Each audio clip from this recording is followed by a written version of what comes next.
starting off with guitars.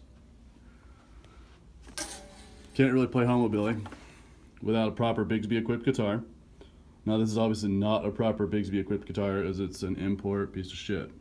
But it seems to get the job done, and it's cool. And it's cool green finish.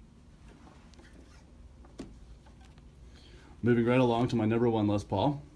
It's a 2009 Les Paul Traditional Pro. It's had the pickups replaced with Seymour Duncan JB in the bridge and a 59 in the neck. It also has proper Kluson style tuners on it now, instead of the bullshit locking ones. And the knobs have been changed out for proper, whatever the hell those are called.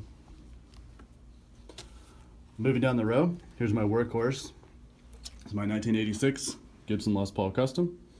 It's fairly beat up from my days in the Bro Rock, but what can you do? Kind of add a little bit of cool patina or whatever those relic folks call it. Overall, still in pretty good shape. Just a couple dents. And finally on to my number one guitar. This is my 2004 Highway 1 Telecaster. It's definitely seen several years of pretty heavy usage. It's my number one riding guitar. I keep a part of my oldest son's crib tied onto the top of it just to remind me of rocking him to sleep as a child. Now moving on to the pedal board. It's pretty extensive here. I know, try not to get too wrapped up in this shit. We have a Spaceman Titan 2 fuzz pedal.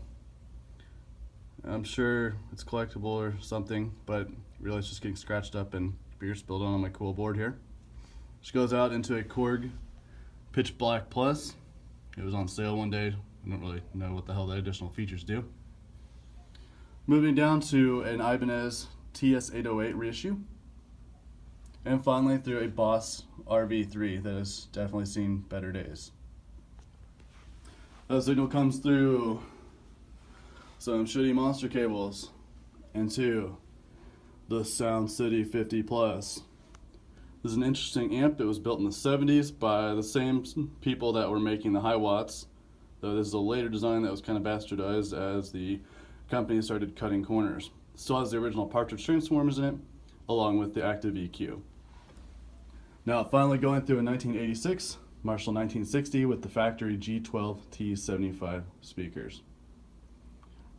Finally, there's the Mesa of Shame. That sounds like shit because it's not working properly. Fuck you, Mesa. And that's the gear of Homobilly.